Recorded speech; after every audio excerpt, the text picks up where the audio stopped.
آپ اور تول میں کمی کرنے والوں کے لیے خرابی ہے۔ جو لوگوں سے ناپ کر لیں تو پورا لیں، اور جب ان کو ناپ کر یا تول کر دیں تو کم دیں۔ کیا یہ لوگ یہ نہیں خیال کرتے کہ اٹھائے بھی جائیں گے؟ یعنی ایک بڑے سخت دن میں، جس دن تمام لوگ رب العالمین کے سامنے کھڑے ہوں گے۔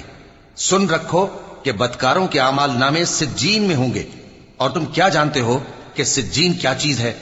ایک دفتر ہے لکھا ہوا، اس دن جھٹلانے والوں کے لیے خرابی ہے، یعنی جو انصاف کے دن کو جھٹلاتی ہیں، اور اس کو جھٹلاتا وہی ہے جو حد سے نکل جانے والا گناہگار ہے۔ جب اس کو ہماری آیتیں سنائی جاتی ہیں تو کہتا ہے یہ تو پہلے لوگوں کے افسانے ہیں۔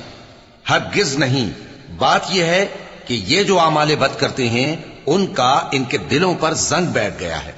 بے شک یہ لوگ اس روز اپنے پروردگار کے دیدار سے اوٹ میں ہوں گے، پھر یہ لوگ یقیناً دوزخ میں جا داخل ہوں گے۔